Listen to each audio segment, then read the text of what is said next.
El tejido nervioso, como nosotros lo conocemos, tiene muchas funciones. Y cuanto más investigamos, más funciones le estamos dando al tejido nervioso. ¿Conocen alguna función o se les viene a la cabeza alguna de esas millones de funciones que tiene?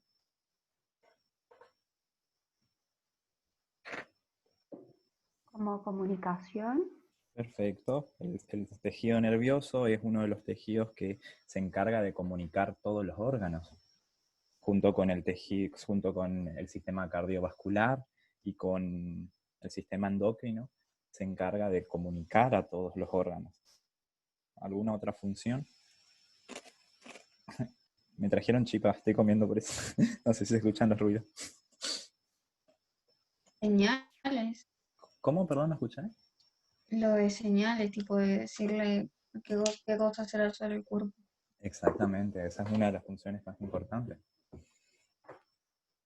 Vamos a hablar de varias funciones, obviamente tiene 1.500.000 funciones. Una de ellas es la función sensitiva. ¿Qué quiere decir esto? Que es capaz de recibir estímulos sensitivos.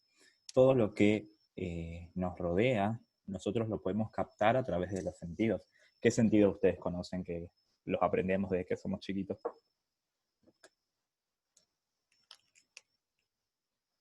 Escuchar, hablar, oler, sentir. Vamos, Pablo.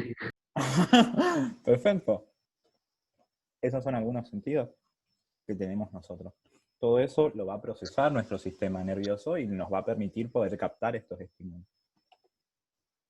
Otra función es la función motora. Por ejemplo, bueno, no sé si ustedes mientras que escuchan las clases toman nota o solamente escuchan, pero por ejemplo que ustedes puedan tomar nota mientras alguien está hablando o mientras alguien le está dando clase, es gracias al sistema nervioso. Poder caminar es gracias al sistema nervioso, poder respirar, poder hacer cualquier función motora, nadar, correr, bailar, todo eso está dado por el sistema nervioso. Otra función muy importante es la del pensamiento. El pensamiento son las ideas que nosotros tenemos sobre un montón de cosas. Y ese pensamiento, esas ideas están almacenadas en el sistema nervioso. Otra función muy importante es la memoria. Imagínense que nuestro tejido cerebral es una biblioteca enorme en donde cada libro es un recuerdo. Y esos recuerdos nosotros tenemos la capacidad de almacenarlos años y años. Por ejemplo, no sé, muchos de ustedes recordarán, no sé, con quién fue su primer beso. Y es algo que quizás para muchas personas pasó hace mucho, pero sin embargo lo siguen acordando. O no sé, o el vestido que usaron en su recepción, el traje, no sé, el primer número de teléfono que tuvieron. Entonces esos son recuerdos que se almacenan en la memoria. Otra función muy importante del sistema nervioso son las emociones. Que las emociones pueden ser emociones buenas o emociones malas, emociones que nos provocan tristeza y esas cosas, o emociones que nos generen felicidad.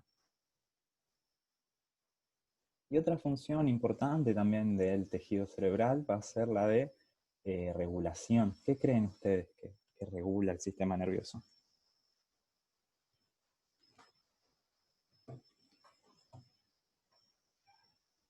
¿Qué regula el sistema nervioso? Sí. ¿Quién lo regula al sistema nervioso? La No. hormona, la liberación. Bien, una de esas funciones va a estar dada, una de esas, o sea, no quién regula el sistema nervioso, sino qué regula el sistema nervioso. Una de las tantas regulaciones del sistema nervioso es el sistema endocrino. ¿Alguna otra? Ay, pero todo, ¿no? Perfecto. Perfecto, todo. Motor, psíquico. Regula todo, regula prácticamente a todos los órganos de nuestro sistema. Así que se va a encargar de todo lo que ustedes se imaginen, de cualquier pavadita va a estar regulada por el sistema nervioso. Obviamente no todo, pero las cosas más groseras, no sé, el control de la presión arterial, el control de, no sé, de los esfínteres, que nosotros podamos defecar y orinar es gracias al sistema nervioso y todas esas cosas. Si seguimos hablando de las funciones del sistema nervioso, estaríamos horas y nunca terminaríamos, porque cada vez se le atribuyen más funciones. Y todas estas funciones van a estar distribuidas en partes diferentes del sistema nervioso. Bien, algo que me pareció importante e interesante que ustedes sepan, y para sumergirlos más que nada en lo que es la psiquis de la persona, es cuál es el concepto de emoción que tenemos nosotros en medicina. Y este concepto lo saqué textualmente, como lo dice un profesor, que es el resultado de una interacción entre la sensopercepción y la memoria, en donde se realiza una comparación y nos trae o acerca a personas, objetos e ideas. ¿Qué quiere decir esto? Que una emoción es la suma de un estímulo de sensopercepción, que ya hablamos, todo lo que sea sensopercepción son los sentidos, que tenemos el tacto, el gusto, la visión, el olfato, y me está faltando uno que no recuerdo, la audición, todo eso son estímulos sensitivos. Entonces una emoción es la suma de un estímulo sensitivo y más los recuerdos que nosotros tenemos en esa memoria. Cuando se suman esas dos cosas, nosotros generamos una emoción. Y esas cosas nos van a atraer a personas o a objetos o a ideas. Por ejemplo, no sé, si yo les hablo, no sé, a ver, de anatomía, ustedes van a recordar, a recordar a los profesores de ustedes de anatomía. O no sé, o si les hablo, no sé, de sus mamás o hablo de acciones que generan las mamás, ustedes se van a recordar a su mamá. Esto es un tema que ustedes lo van a ver mucho más el año que viene, pero me gusta contarles más o menos de qué se trata esto. Y un ejemplo de emoción es esto. ¿Alguien sabe qué es esto? De Ratatouille. Perfecto, ¿vieron Ratatouille? ¿Saben de qué se trata? ¿Saben quién es él, no? Si no lo vieron, no sé qué están haciendo con sus vidas. Es nostalgia. Saben qué pasa en esta escena, ¿no? Obvio. Recuerda a su mamá, recuerda la comida de su mamá. Perfecto. Dijimos que una emoción es la unión de de un estímulo sensitivo y de un recuerdo. ¿Cuál fue el estímulo sensitivo en él? La comida. El gusto, perfecto. La comida es la sustancia que él generó un estímulo del gusto. Y el recuerdo fue su madre. ¿Esa emoción que le generó es una emoción positiva o una emoción negativa? Positiva. Positiva, porque le trajo buenos recuerdos. Tener esos buenos recuerdos es un tipo de emoción positiva. Entonces, esta emoción le acercó a su infancia y le acercó a una situación que él tenía cuando era chico. La situación de estar con su madre, de que su mamá le cocine y que le haga la comida en todo ese lugar. Para los que no vieron esa película, mírenla porque está muy buena. Después, hay otro ejemplo de emociones que, bueno, les muestro. Una filósofa contemporánea en un poema suyo dice, pero si le ponen la canción, le da una depresión tonta, llorando lo comienza a llamar. Esta filósofa, alias Karol G, también habla sobre las emociones. ¿Qué creen que pasa en este texto de esta canción? ¿Qué es Tusa? O sea, me imagino que esto sí conocen. Que si escucha la canción se pone triste. Le da una depresión tonta. Perfecto. Entonces tenés un estímulo sensitivo, que ¿cuál es ese estímulo sensitivo? Audición.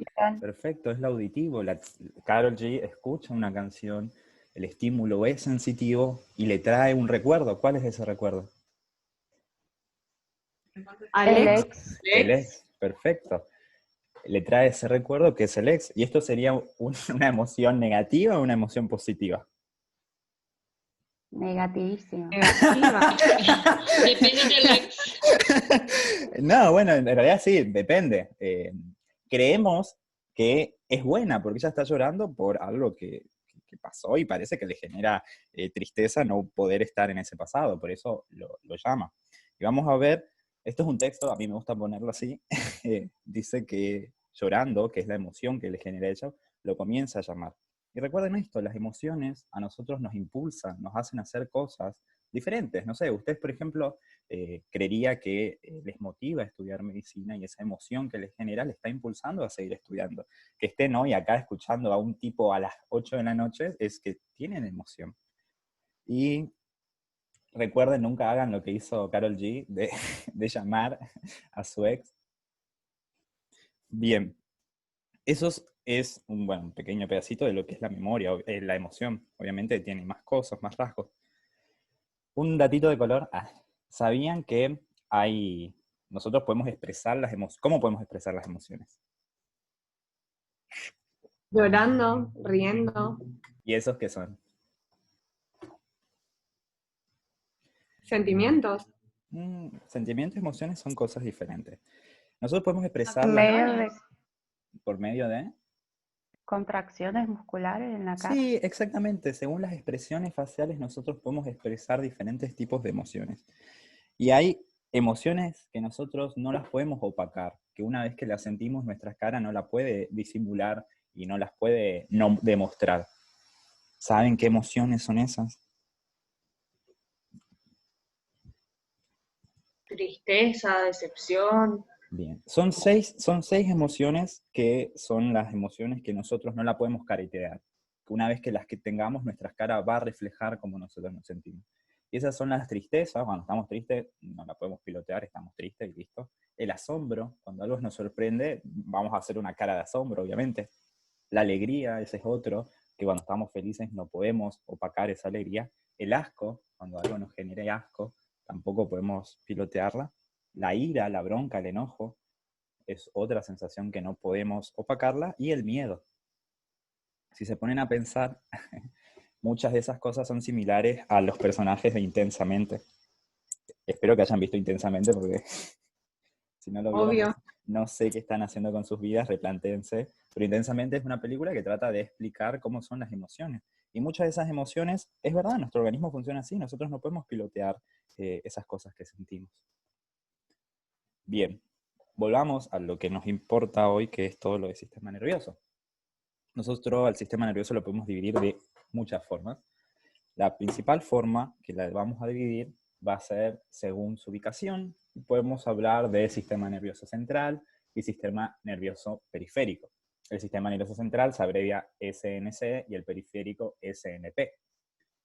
El sistema nervioso central está constituido por el cerebro, por la médula espinal, que ustedes más o menos estuvieron viendo en anatomía, y por otra estructura cerebral, otra estructura del sistema nervioso central, que es el cerebelo. Y por último, el sistema nervioso periférico va a estar constituido por los nervios, que los nervios ustedes son los que están estudiando más o menos en anatomía ahora, y por los ganglios. No sé si en la parte locomotor se llega a dar ganglios. Y Poco. Ganglio linfático no, ganglio nervioso. No. Perdón, eso me olvidé decir. Separen eso, ganglio linfático y ganglio nervioso. Ahora vamos a hablar solamente de nervioso. El linfático representa parte del tejido linfoide. Ay, perdón, estoy comiendo. Otra forma de dividir el sistema nervioso es a través de una manera macroscópica y cómo nosotros podemos ver en diferentes cortes. Más adelante les voy a mostrar imágenes de que el sistema nervioso se puede dividir en sustancia gris y en sustancia blanca. Hay partes del sistema nervioso que son más grises y hay partes del sistema nervioso que son más blancas. En base a eso, nosotros podemos dividir al sistema nervioso en dos. Vamos a ver después, más adelante, qué tiene la sustancia gris y qué tiene la sustancia blanca. Bien, ¿cuáles son los componentes por los cuales van a estar constituido el sistema nervioso? Principalmente neuronas, las células del sistema nervioso, en su gran mayoría son las neuronas. Pero después tenemos otras estructuras nerviosas que se van a llamar neuroglía. También son células, lo van a leer como células de la neuroglía. Esta tarde vamos a hablar de cada una, así que primero empezamos con las neuronas. Y las neuronas tienen una característica, que son células excitables. ¿Qué quiere decir esto? Que estas células tienen la capacidad de recibir estímulos y de poder enviar ese estímulo hacia otra célula. Entonces, si yo estimulo una célula, o sea, si yo genero un estímulo eléctrico en una célula, esa célula se va a excitar y puede que esa excitación la pase a otra neurona y así sucesivamente. ¿Ustedes neuronas vieron más o menos en el cursillo o no se llega a hablar de neuronas? No, nada. Bien, entonces vamos a hablar de cero. Cualquier cosa que no entiendan, pregunten. Las neuronas es una célula de se compone en el sistema nervioso, que va a estar constituido por varias partes. Primero que nada, es una célula estrellada, tiene formas de estrella. Esta parte le da la forma estrellada. Tiene su cuerpo neuronal, que también se llama soma neuronal. Soma. Decir soma y decir cuerpo neuronal o cuerpo celular es exactamente lo mismo. En el soma o cuerpo neuronal tiene el núcleo. El núcleo es el que sintetiza todas las cosas que vinimos hablando. Ay, no. Una nomás. Gracias.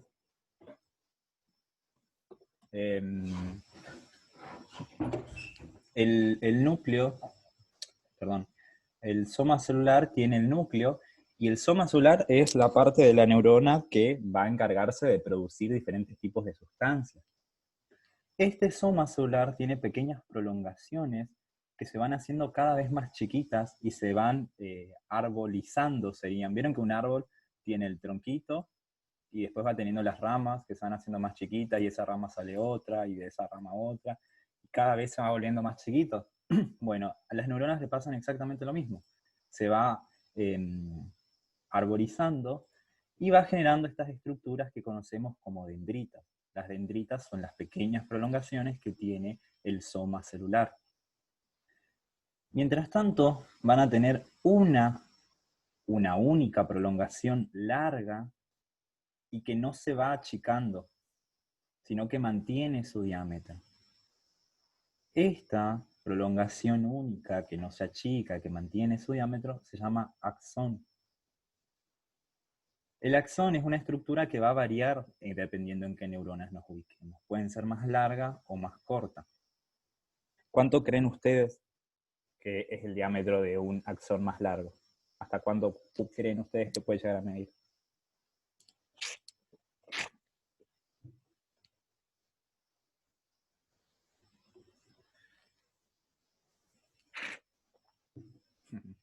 Estos axones pueden llegar a medir hasta 1 metro. Fíjense que nosotros hasta ahora, en todas las clases de histologías que venimos hablando, la mayoría de las cosas medían micras, eran cosas súper chiquititas. Pero este axón puede llegar a medir hasta 1 metro, que es algo bastante prominente.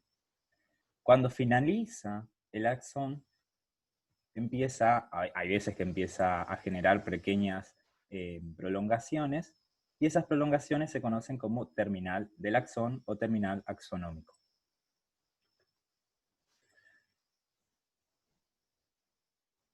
Vamos a hablar más o menos de estas pequeñas generalidades y estos datos curiosos que son sobre las neuronas. Fíjense, el soma tiene un diámetro de 150 micras. O sea, esto mide 150 micros. Y esto puede medir 1 metro. Y estas neuronas, en el cerebro tenemos 7.000 millones. Solamente en el cerebro. Imagínense en las otras estructuras, por ejemplo, el cerebelo, que es una estructura mucho más chiquita, tiene 11.000 millones, que son muchas más neuronas. Y hay otra cosa que es importante, que a los 6 o 7 años de vida se tiene el pico y luego disminuyen.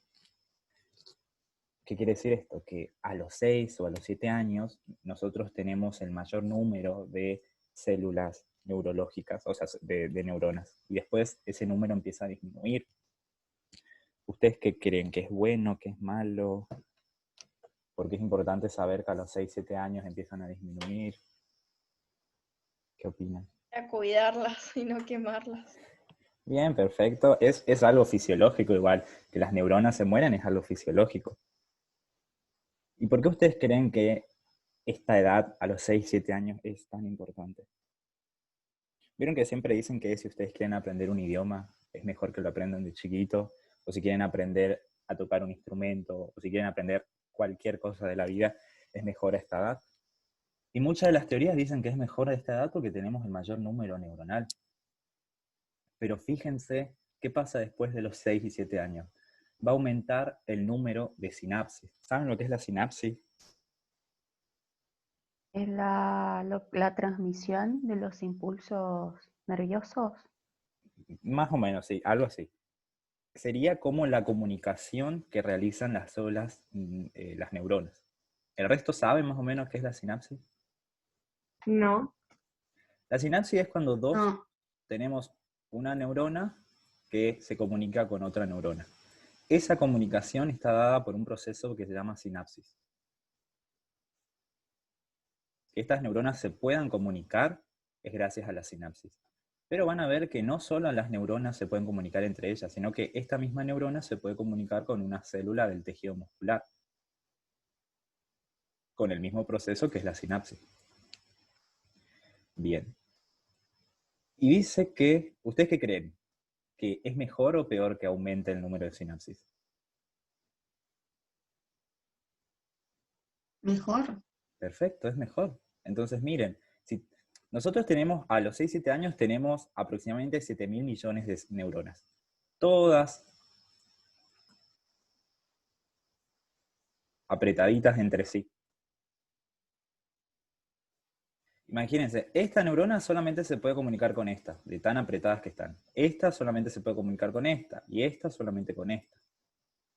Pero ¿qué pasa si yo, no sé, mato a esta neurona? Esta va a poder comunicarse con esta, y hasta podría comunicarse con esta. Y esta va a comunicarse con esta y con esta. Entonces hay muchos autores que dicen que es bueno que se produzca la disminución del número de neuronas. Pero obviamente hay en patologías donde hay muerte neuronal, donde obviamente bueno no es. Por ejemplo, el alcoholismo o los diferentes tipos de drogadicción. ¿Se entiende más o menos a lo que quiero ir?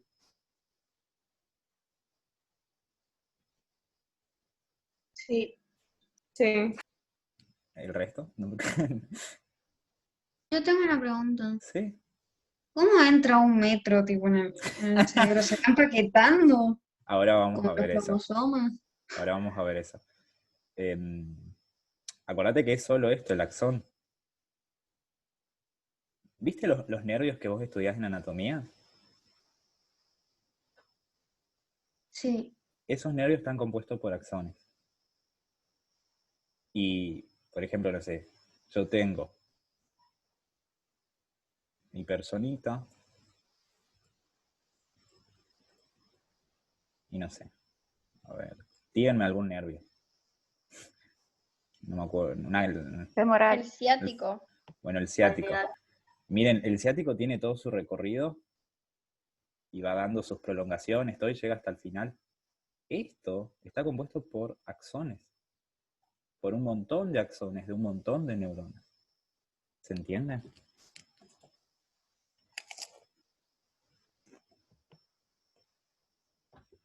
Sí, Rodri. ¿Segura? Sí, sí. Bien. Bueno, nosotros a las neuronas las podemos dividir según su morfología. Pueden ser unipolar, bipolar o multipolar.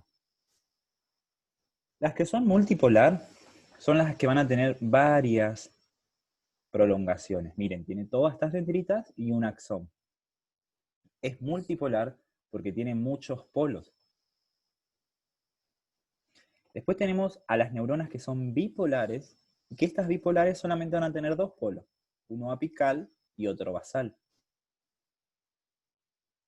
Y después tenemos a unas que se llaman unipolares, pero en el libro que ustedes tienen la llaman pseudo-monopolar. ¿Qué dijimos que significaba la palabra pseudo? Que aparenta ser algo que no es. Perfecto. Todo lo que sea pseudo es algo. Entonces esto aparenta ser de un polo, pero no lo es. Pseudo-monopolar. ¿Y por qué no lo es? Porque tiene una única prolongación que después se bifurca y forma dos. Entonces, teóricamente tiene dos prolongaciones, no una. Pero estas dos nacen de una misma. Se puede decir pseudo-monopolar o unipolar. Es exactamente lo mismo. Cada uno van a estar ubicados en lugares diferentes y cada uno va a tener funciones diferentes. Esta imagen que yo encontré les tira algunas opciones, pero para mí no son las más importantes. Dice, fíjate, las multipolar, las más numerosas de los vertebrados, sí, se van a encontrar cumpliendo funciones como la del tacto y la del movimiento. La bipolar se encuentra principalmente en el ojo, en la vía olfatoria y en el sentido del equilibrio. Esto está en el oído. Y la unipolar son típicas de los invertebrados y la retina. Obviamente tiene más distribuciones, todo eso, pero eso lo van a ver mucho mejor el año que viene. Una pregunta, Rodri. Sí. Esas prolongaciones que vos decís serían los axones, ¿no? Ajá. Pero esta Ah, sería las dendritas. La de la multipolar es porque tienen múltiples dendritas. Las otras no tienen. gracias. De nada. Bien. Esa clasificación que hablamos recién es en base a su morfología, cómo nosotros la vemos. Pero también podemos dividir a las neuronas en base a su función. ¿Qué neuronas tenemos? Las neuronas motoras que están implicados en funcionamientos motores. Por ejemplo, una neurona que me permita mover el brazo va a ser una neurona motora. Y después tenemos neuronas sensitivas, que está encargado de transmitir información sensitiva. Por ejemplo, ahora que hace frío, nuestras neuronas sensitivas nos transmiten el frío. Y después tenemos otro ejemplo de hormonas que son, de neuronas que son interneuronas, que van a ser neuronas que van a comunicar a una neurona motora con una neurona sensitiva o viceversa. ¿Se entiende? Sí. Bien. Ahora vamos a hablar de cada parte de la neurona y de la importancia y de la microscopía de cada cosa. Vamos a empezar hablando del cuerpo neuronal o soma neuronal, o también en el libro les habla sobre el pericardio, que es exactamente lo mismo, y es la parte de la neurona en donde nosotros tenemos el núcleo. Esto obviamente es una representación gráfica, pero fíjense que tenemos nuestro núcleo y tenemos mucho RER, retículo endoplasmático rugoso. ¿Qué significa que tenga mucho RER? ¿Para qué a mí me va a servir? Para Síntesis sintetizar. proteica. Perfecto, síntesis proteica para sintetizar varias cosas. ¿Qué creen, o si es que conocen, qué sintetizan las neuronas?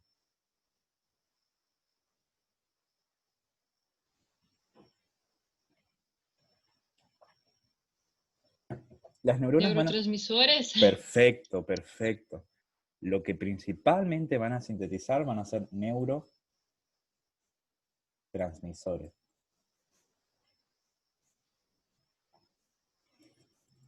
Esto lo van a ver mucho mejor el año que viene, pero tienen que saber que las neuronas son capaces de sintetizar algunas sustancias que son neurotransmisores. Bien, los neurotransmisores le permiten a la célula comunicarse con otras células. Bien.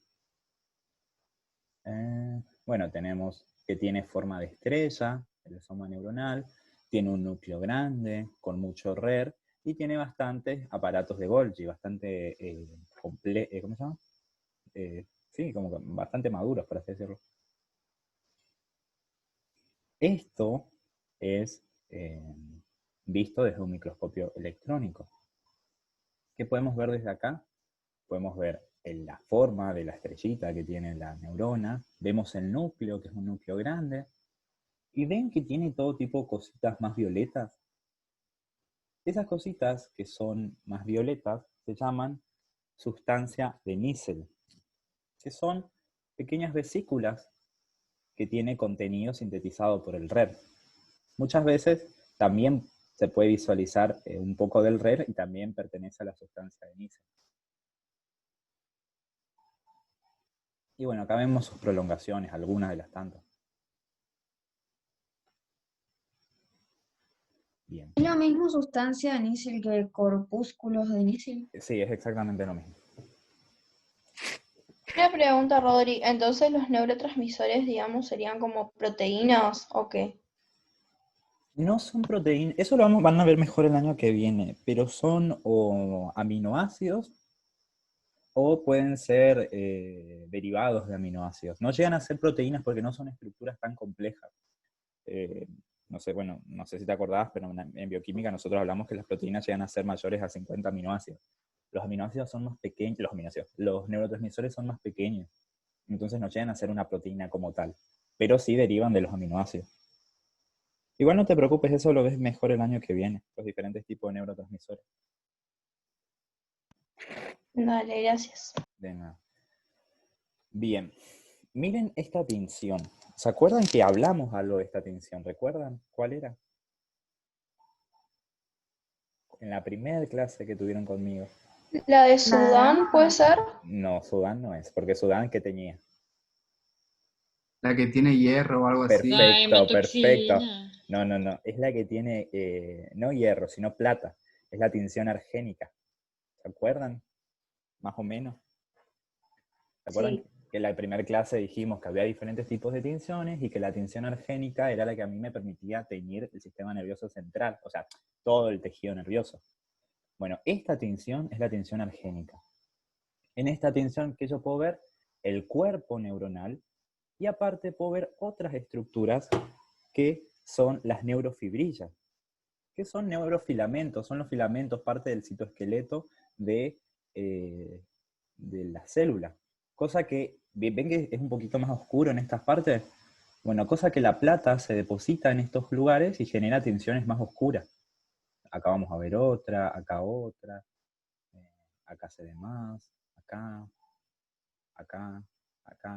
Todo eso son neurofibrillas. Que la neurofibrilla es cuando la plata se deposita en los neurofilamentos. Y los neurofilamentos es parte del citoesqueleto de la célula. Bien. Esto, bueno, acá vemos muchas cosas y muchas cosas tampoco se ven bien. A lo que yo voy con esta imagen es que, bueno, acá esto es más o menos una neurona. Y la neurona tiene muchos pigmentos, pero dentro de esos pigmentos tenemos uno que es bastante común, que es la lipofucsina.